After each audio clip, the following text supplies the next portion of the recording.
go ahead and sit straight up.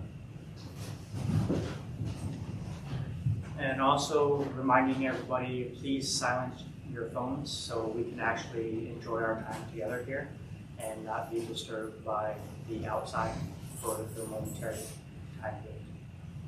I'm going to go ahead and invite 3 sounds of the bell. I'd like to invite us to come back to our breath and come back to the present moment. Letting go of any thoughts, any worries, anything that's outside, just for this moment, just right here, right now.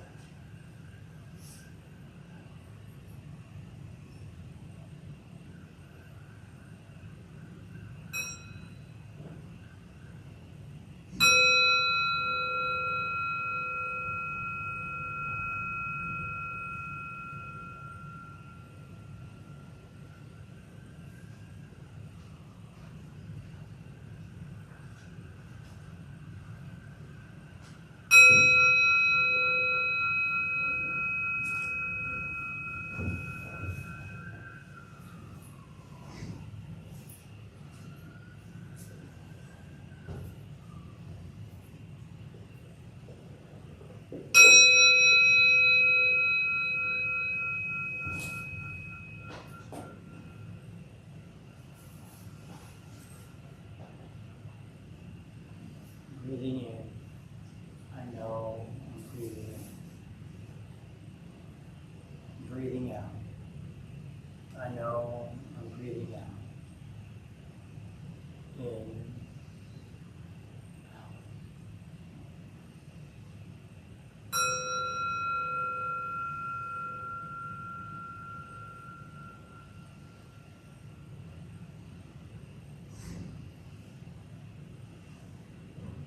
Breathing in a long or a short breath.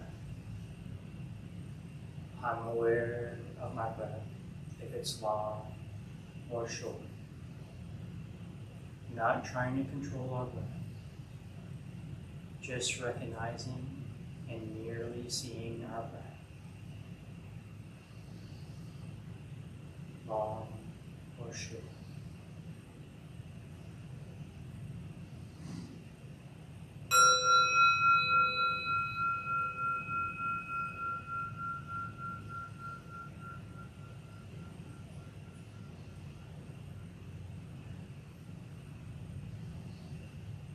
Breathing in, becoming aware of our posture.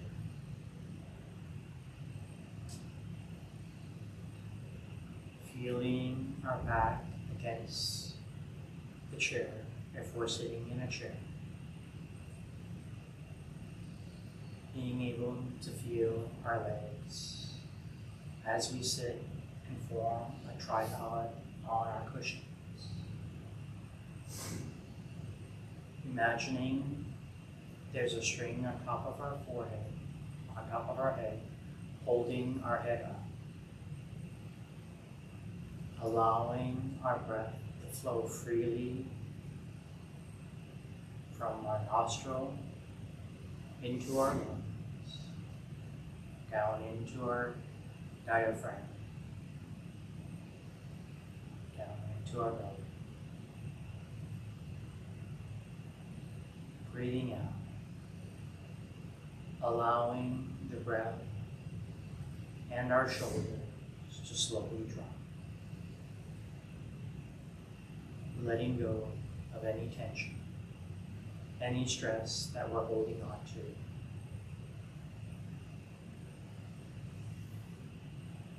Breathing in, bringing awareness to our forehead, allowing our forehead to soften, letting go of any thoughts, any worries, anything that's troubling us right now. Just for this moment, right here, right now, allowing our body to come back to itself. Allowing our breath to settle in our true home, inside of our body.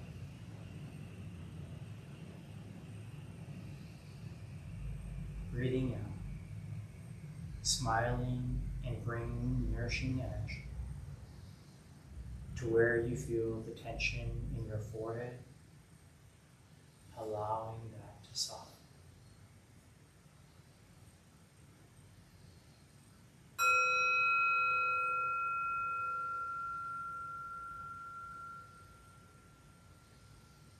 Breathing in, bringing our awareness to our eyes, allowing our eyes to come to rest, allowing any tension that we hold in our eyes to slowly soften. We use our eyes so much each and every day in our life. We're constantly staring at computer screens, our smartphones, our tablets, allowing our eyes to rest, allowing the tension to melt away from our eyes.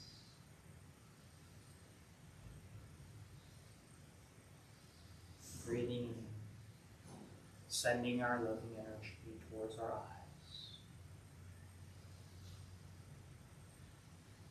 We don't have to go anywhere. We don't have to do anything. All we need to do is come back to the present moment, right here, right now, allowing our body to be completely at rest. Breathing in, bringing our awareness to our jaw and our cheeks, allowing our jaw and cheeks to relax, allowing ourselves to soften. We don't have to clench our jaw. We don't have to hold any tension in our cheeks. Allowing our jaw to disengage.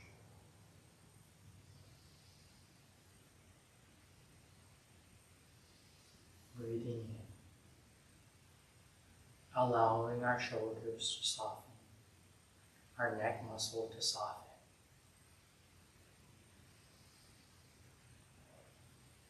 I invite you to also silently say to yourselves, I allow you to relax.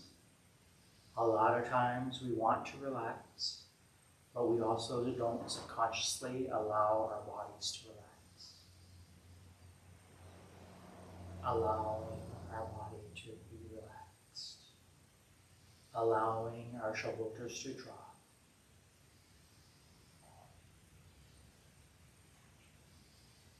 Resting in the present moment, right here, right now. We don't have to run anywhere. We don't have to do anything. Allowing ourselves to just be. Be who we are. Letting go of any hats that we're wearing. Any responsibility that we currently have. It's okay to set it down. Just right now.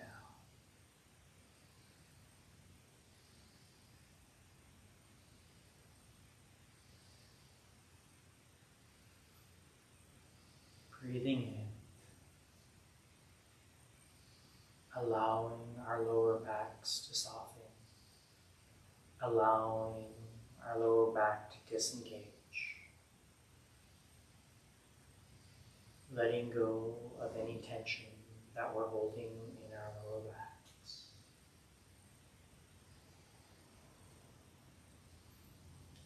Breathing out.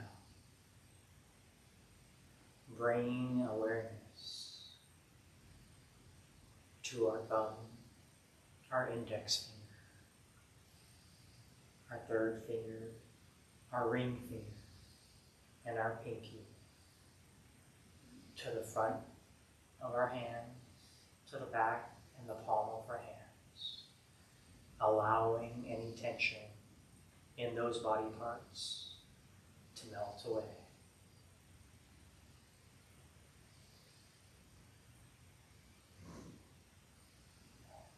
Moving your attention to your forearms, your biceps, your triceps, your shoulder blades.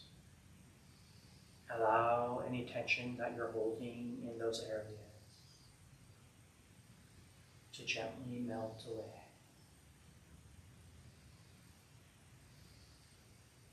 Bring your awareness, bring your love and care to those areas.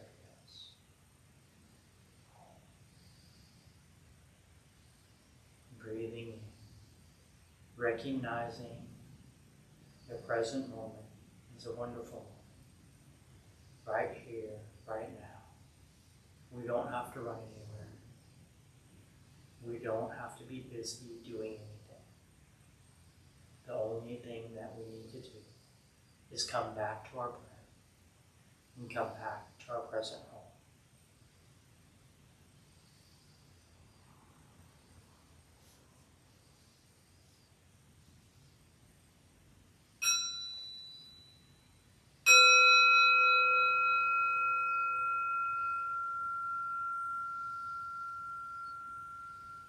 Continuing in that space, sit and breathe for a couple more breaths. Not being in a rush, showing ourselves that love and compassion. A lot of times we're very harsh on ourselves. Allowing ourselves to show ourselves that love and care. Allowing ourselves that time and space.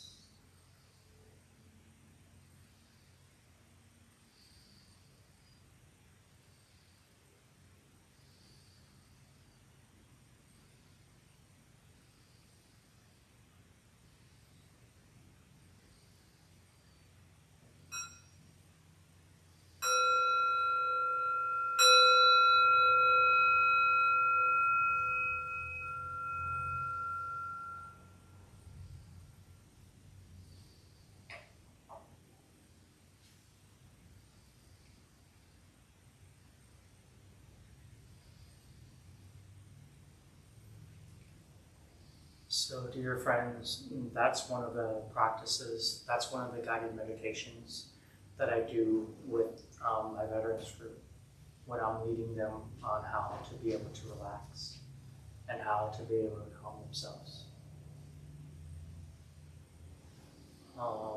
This practice has meant quite a bit to myself and how to apply this practice in our everyday life. Right? The funny thing is, Jeff and I were just talking about it. And a lot of times when we go listen to mindfulness teachers or meditation teachers, a lot of times they speak very softly. Right? And a lot of people tend to think that a part of mindfulness is to relax. Right? Mindfulness, a part of mindfulness, that's a benefit of mindfulness. But the overall goal is not to put you to sleep. Right? So it's about being mindful where you are. For instance, my brother Dave here and I used to be former monastics of Zen Master Thich and Hanh, and our teacher would always make it a point to go to the airport 3 hours in advance. The reason why he would make sure that we went 3 to 4 hours in advance was for us to be able to have time to do walking meditation in the airport, right? But also, if they made a gate change, you wouldn't have to rush, right? Because if you're there 3 or 4 hours early, you can leisurely walk over to that gate, right? Or make it through security and make it to the gate without having it. And I remember us sitting around drinking tea, enjoying snacks with each other. And a lot of times when we traveled with our teacher, it wasn't necessarily a small group, right? A lot of times there would be 30 plus monastics going with our teacher, and you would just see all of us just sitting around, drinking tea with each other or sharing some cookies, and so that energy of not rushing, that also helps not only you, it also helps the people around you, right? So sometimes you don't necessarily practice just for yourself. How many of us deal with anxiety? How many of us deal with anger? How many of us deal with frustration? Pretty much a lot of us, right? But the thing is, when we learn how to work with that energy, when we learn how to transform that energy, right? We're not only transforming that energy for us, we're also transforming that energy for the ones that we love, right? How many of us have brothers, sisters, children, right? Majority of all of us, right? And then we wonder why our kids are just like us, right? If you have anxiety and you don't know how to deal with it, you also pass that on to your children. And then you wonder why your children are all like worried about everything, right? Or your children struggle with anxiety, right?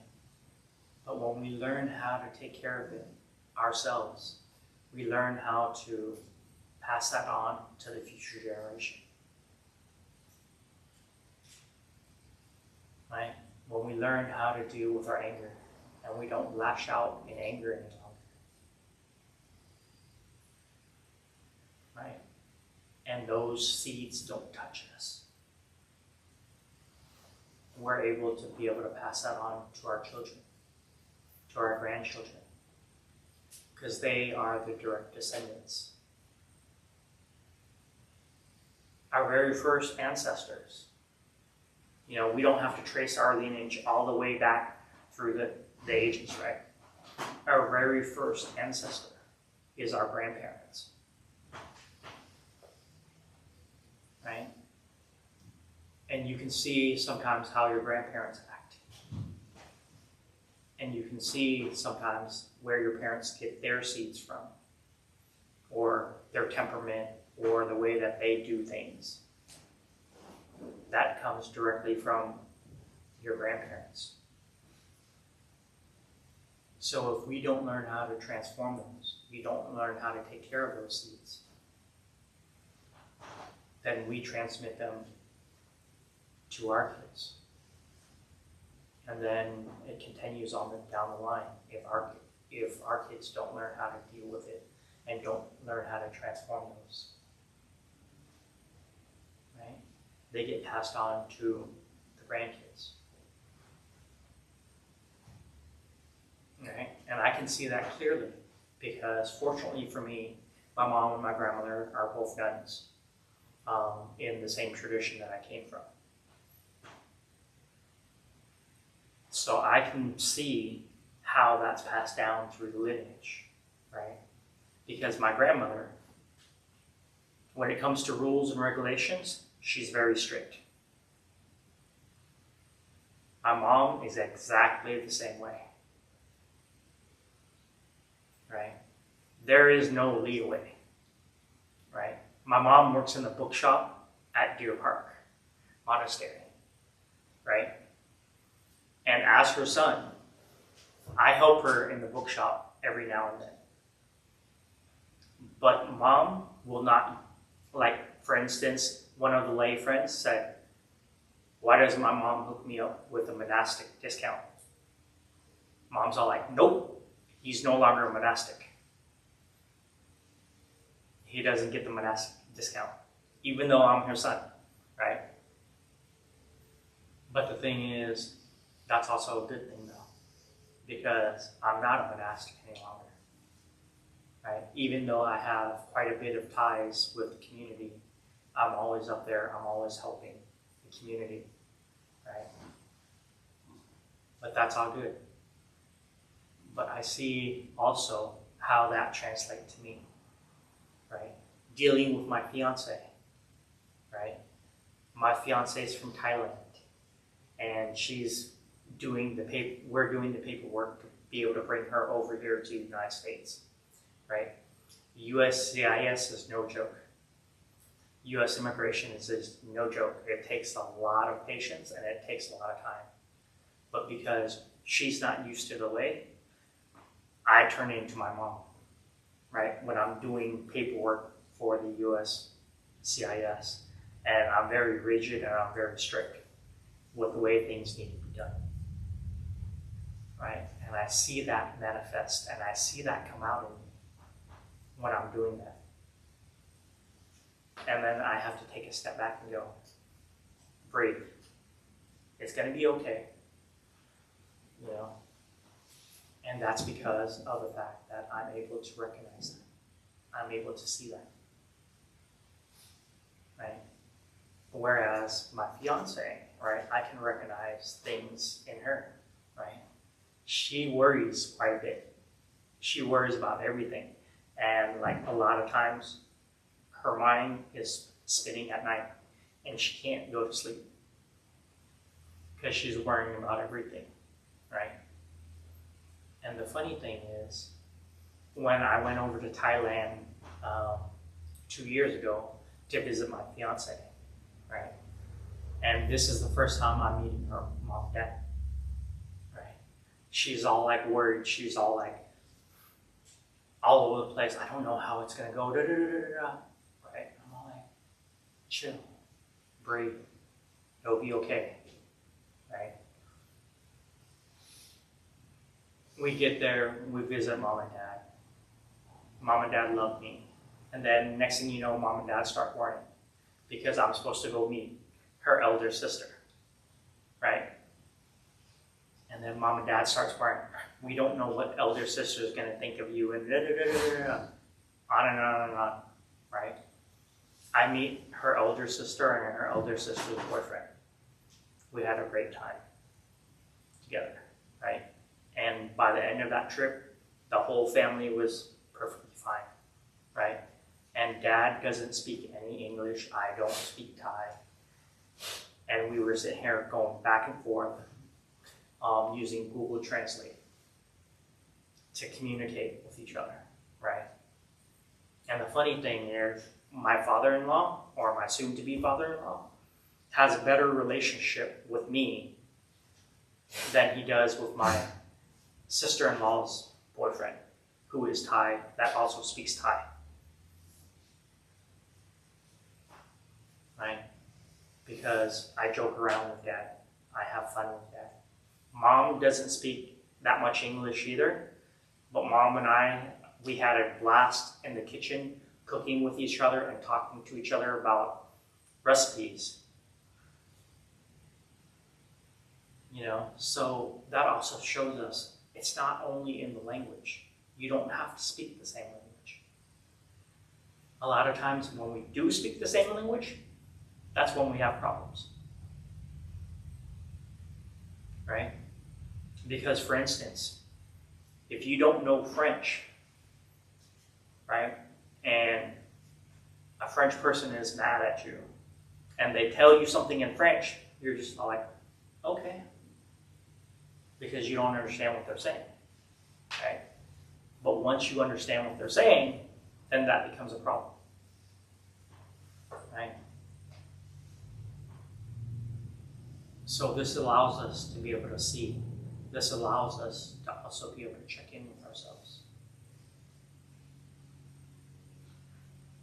And the one thing that I learned throughout my life, either in the monastery or outside of the monastery, right? Is it really that important to be right?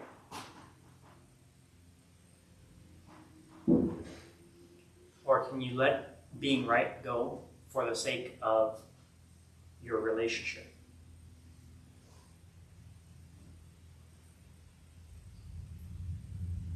is you and your partner or whoever it is that you're talking to, whether it's your child, whether it's your parents, right? Or whether it's your brother or sister. Is that relationship more important than you being right? There's been plenty of times where I've apologized to my fiance because the relationship with my fiance is more important than me being right.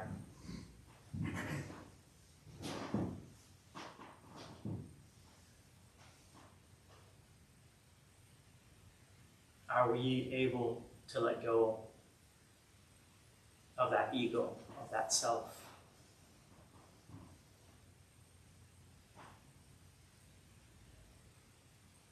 And come back and take care of the person that's in front of us?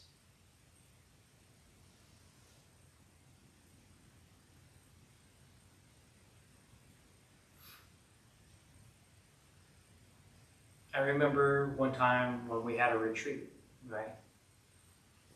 There was this Vietnamese uncle that I met, and he was so proud at the very beginning when we first started talking, right?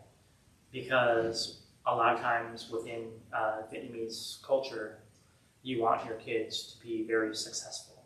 You want your kids to be doctors, lawyers, engineers, dentists, optometrists, whatever the case may be, right? So he was very happy that, oh yeah, I came over to the United States from Vietnam. All 7 of my kids are doctors, right? That's not an easy feat to do. But the other side of it is, if you actually asked him, are your kids happy? All 7 of his kids, none of them are happy. The majority of his kids, come to find out, they were on their 3rd or 4th marriage.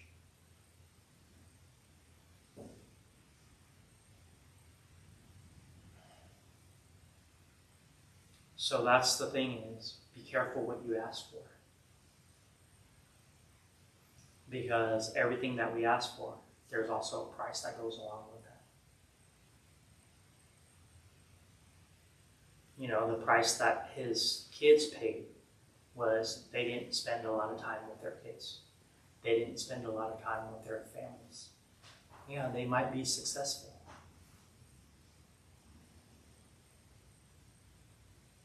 They might have that $200,000, $300,000 job. But the thing is, their quality of life, things that are actually really important, they didn't really have.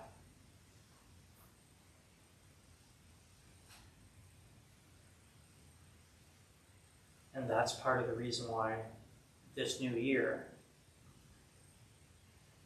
I want to focus on the practice of the acronym FLY. Right? FLY stands for First Love Yourself. Because if you don't love yourself, you can't love anybody else. Because you're trying to give from a place of it being empty. Right? You need to recharge yourself.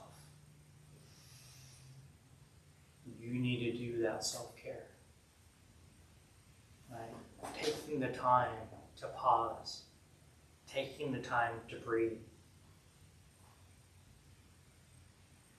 When we take the time to pause, what are we pausing from? We're pausing from negativity. Because our mind tends to think negatively, right? We're taking a pause from that negativity. We're taking a pause from that self-judgment.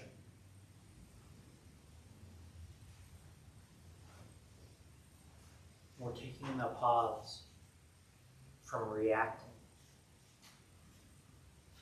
Right? We're taking a step back to be able to look at ourselves, look at the situation, and respond appropriately. Because when we react, we're not using our executive functions of our brain.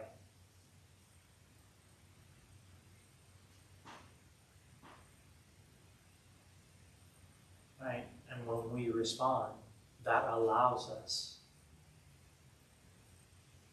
hopefully, to have time to think about it. So we don't say or do things that we end up regretting.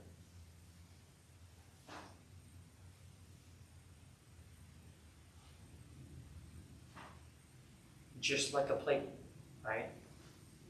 If you take a plate and you throw it and you break it, are you going to be able to eat from it? Nope. Even if you use super glue and put it back together, there's still going to be cracks, there's still going to be holes, there's still going to be spots that are left unfilled. That's the same thing with our words. That's the same thing with our actions.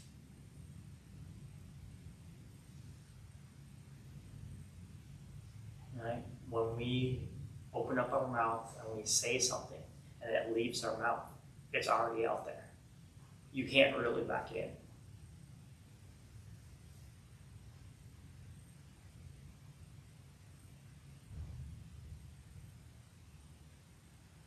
That's the reason why I really encourage you to take the time to breathe before you say something. That's part of the reason why I always share with people. If you have the opportunity, practice mindful breathing before you pick up that phone. Right? When somebody calls you, let the phone ring 3 times before you pick it up. Allow yourself that moment to center yourself and come back to yourself. Especially if you just had an argument with somebody, or somebody just shared something or said something to you that you might not agree with, or you still have very strong emotions. Right? And the reason why I say that is because, for instance, if your best friend that you haven't seen for a while calls you on the phone just to check in on you, right? And you pick up the phone and you're all, what? Kind of like, what the hell did I do to you?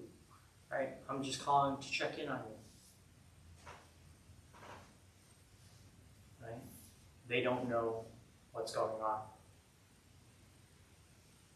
They don't know, did I do something to piss you off?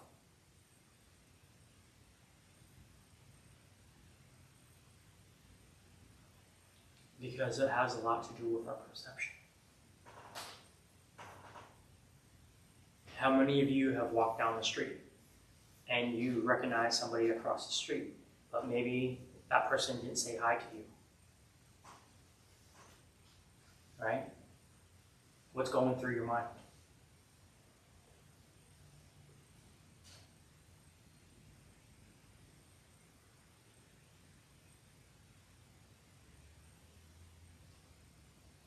You know, you might be thinking, why didn't that person say hi to me? Why didn't that person talk to me? Right? But do we also think that maybe that person didn't see you because they were so absorbed in their own thoughts?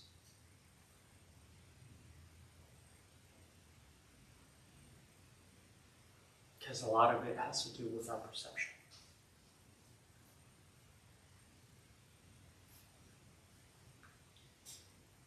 And the more that we become mindful, the more that we become aware of what we're doing, the better it is for ourselves and for the people that are around us.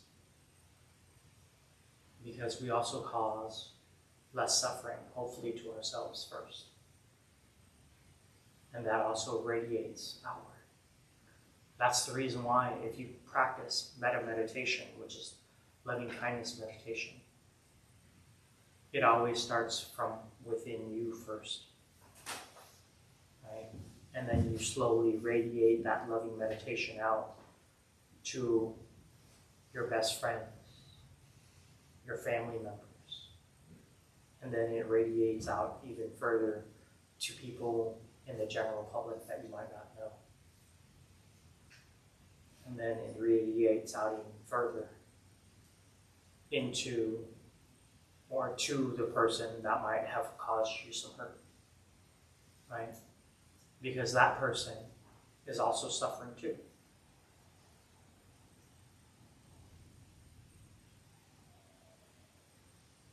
And if we can forgive them, that also lightens the load on ourselves.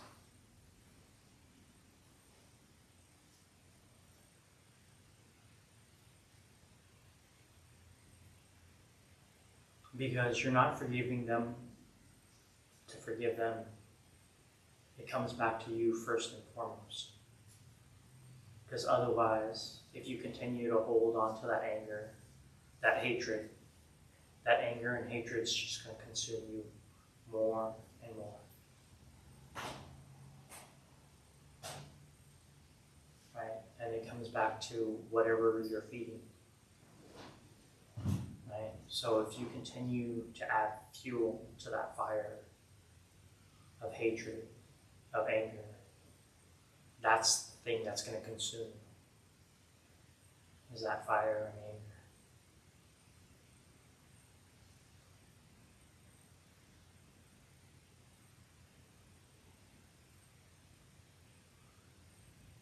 So these are some of the ways to be able to combat or help ourselves cool those flames of anger.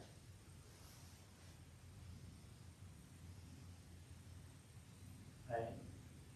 Because we need to come back inside of our house, inside of ourselves, and take care of that hurt first.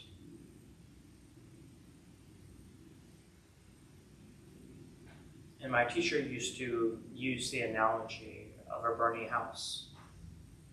Right? If your house is on fire, why aren't you putting out the fire? Why are you running around trying to find out who started the fire while your house is burning down? Right? Allow yourself to come back and quiet yourself down. Because a lot of times, what happens is we look outward.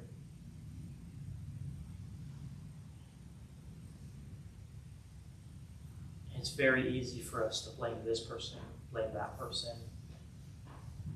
But sometimes it's not that easy for us to look at what's our part in it. Because of the fact that we all have different seeds within inside of our consciousness. The seeds of hurt, the seeds of anger, but we also have the seeds of happiness. We also have the seeds of joy in ourselves. It all depends on what we choose to water it with.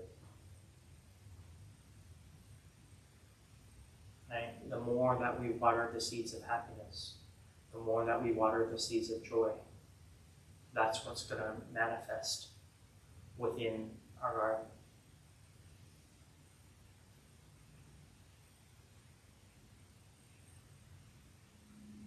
So, I don't know if there's any other questions from the audience. We can also use this remainder of time as a question and answer session.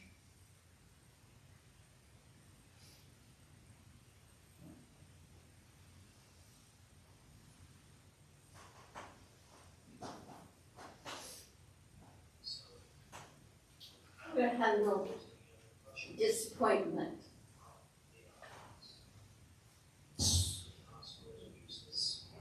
What's the, how to deal with disappointment?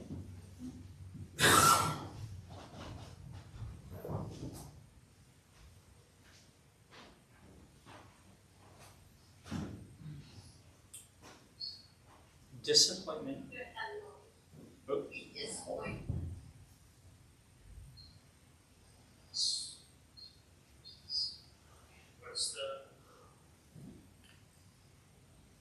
So dealing with disappointment,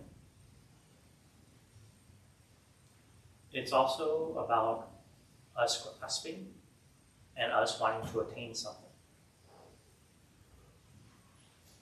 right? And so when you sit here and you look at disappointment, there's a lot that goes also into that disappointment, right? One of the things is it could be you're disappointed because that person didn't act this way or didn't act that way.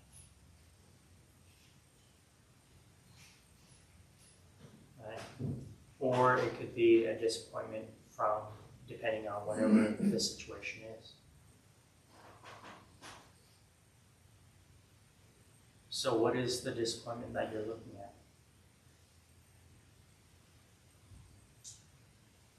I guess expectation. Yeah. So when we expect something, that means we want it to be this certain way. But the thing is, within our life, we have control over nothing except ourselves. Right? The only thing that we have control over is how we respond to a situation.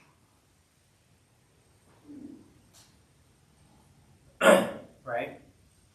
But if you look at it this way, right? And this is just a suggestion. We've seen a caterpillar, right? A caterpillar, when it's crawling on the ground,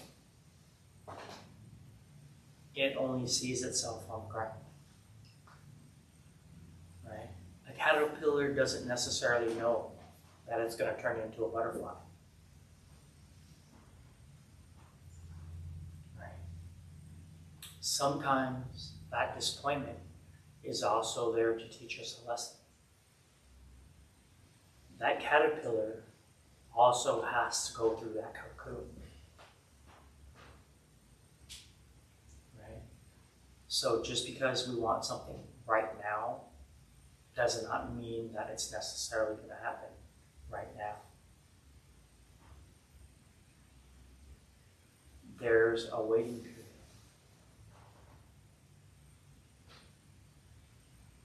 Just like the cocoon, right?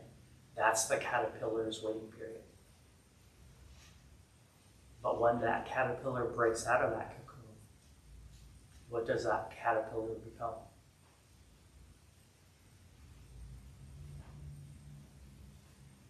That caterpillar becomes a butterfly. That caterpillar is no longer bound to the ground. That caterpillar can now fly. Right? That disappointment might be a momentary disappointment.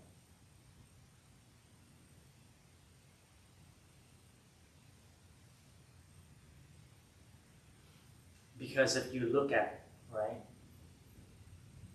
when we were a baby,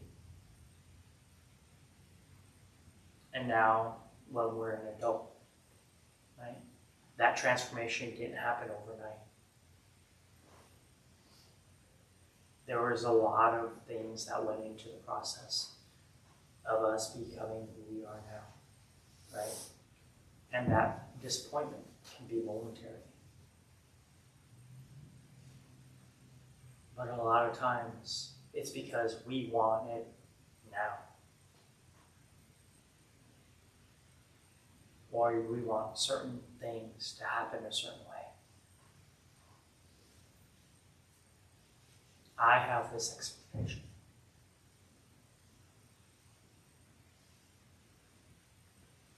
But just because you have that expectation doesn't mean that everybody else has that expectation.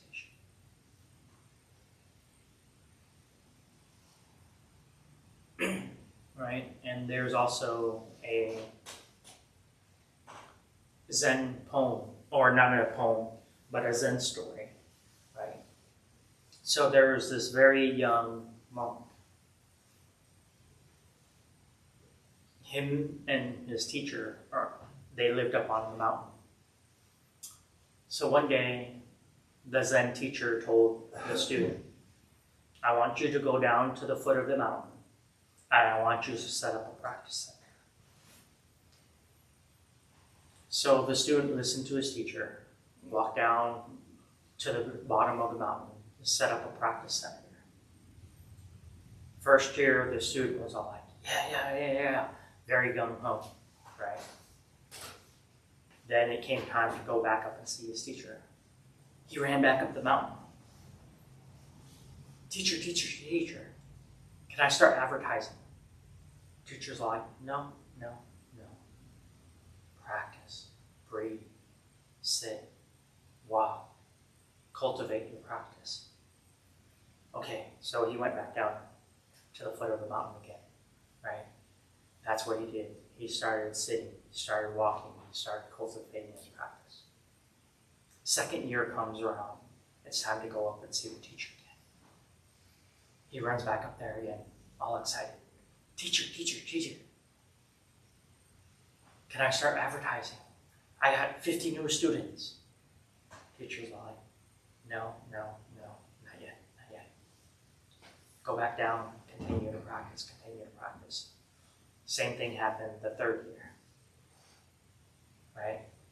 So after the third year, the teacher still told him the same thing, right? He ran back down. Come the fourth year, he's all like, I'm not even asking teacher any longer, right? Because teacher's gonna tell me no, right? But he continued to build his practice. He continued to work on his sitting. He continued to work on coming in touch with his emotions and his feelings. Finally, the fifth year, he wasn't even expecting his teacher to call him up, right? His teacher called him up after the fifth year and said, now you can advertise because you've dedicated yourself to the time, to the practice of being able to get to know yourself and being able to control your emotions and your feelings and everything that might come in contact and might bother you. Because being an abbot or running a practice center is not easy, right? So the thing is, do you think that he was disappointed after year 2, year 4, year 5? Finally his teacher calls him, in the middle of year 5 and year 6 to come up and see him, right? It's about spending that time, spending that moment to be able to be in touch with what it is that's also in that essence of that disappointment, right? And really looking at, why am I disappointed? Is it touching the seed of abandonment? Is it touching the seed of, I don't feel loved? Right? It's not just as simple as, oh, I'm disappointed. Right? But really going back to the deep root that's inside of that.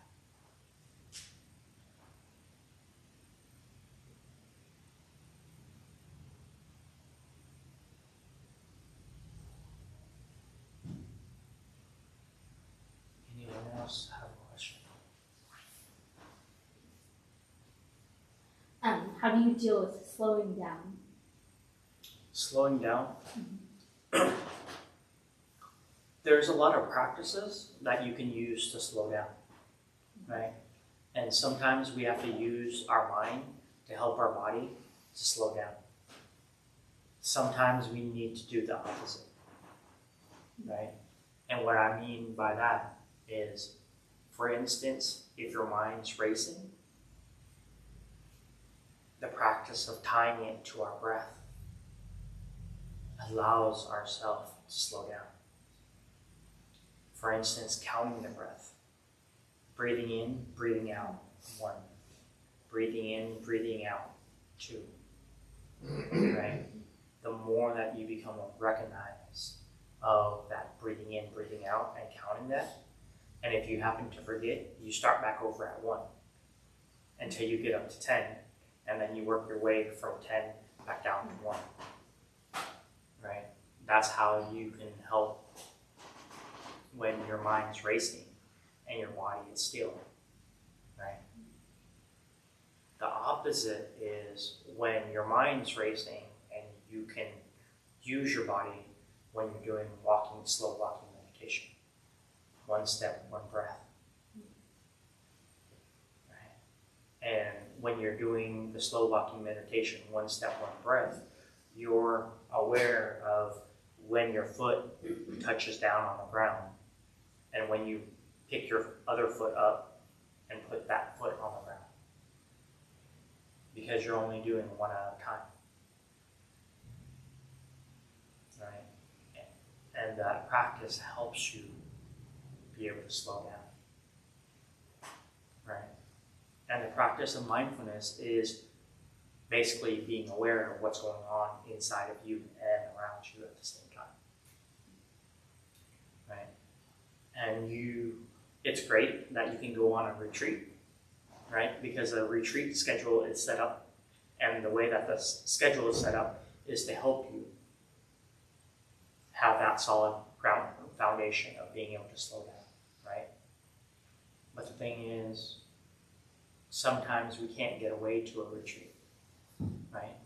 So you need to be able to do that for yourself right here and right now. And one of the things, because I work at the VA, and one of the things that we're doing now is called VR immersion, right? Where we're using the VR headsets. And there's programs in there.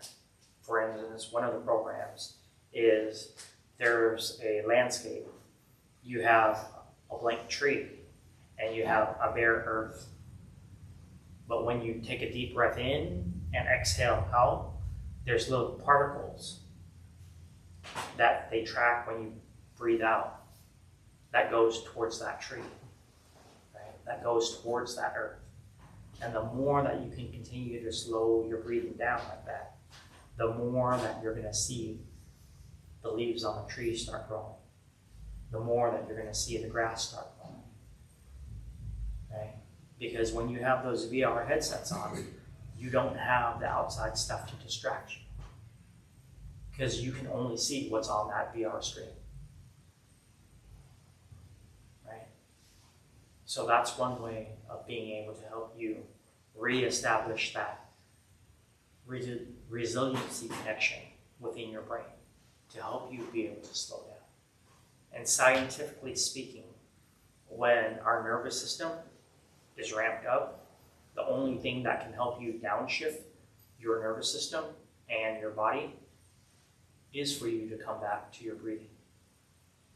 That's the reason why majority of the time when you're dealing with anxiety, one of the things that they teach you is diaphragm breathing, or deep belly breathing, or four square breathing. Right?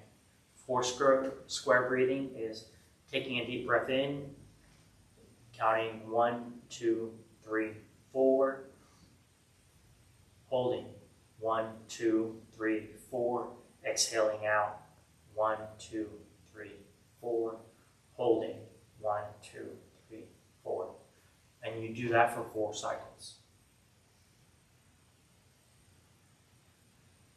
And that will help your nervous system downshift, right? Because our nervous system is made up of 2 parts. The part that's in our brain and our nervous system that deals with fight and flight response, or digestion and rest, which is in our body. So when we can breathe, we're bringing the mind and the body together as one.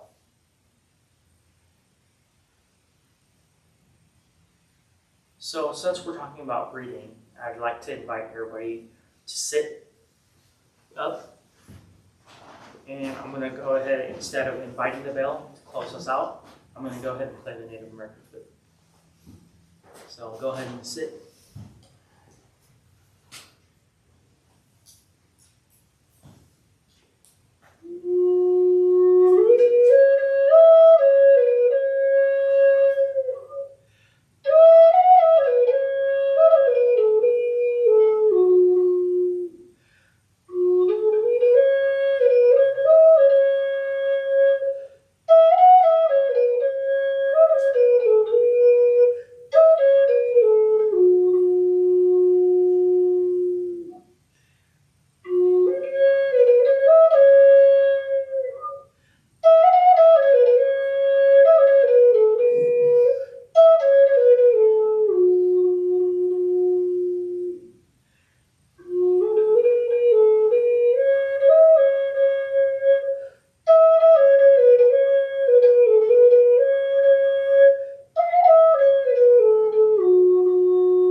an announcement.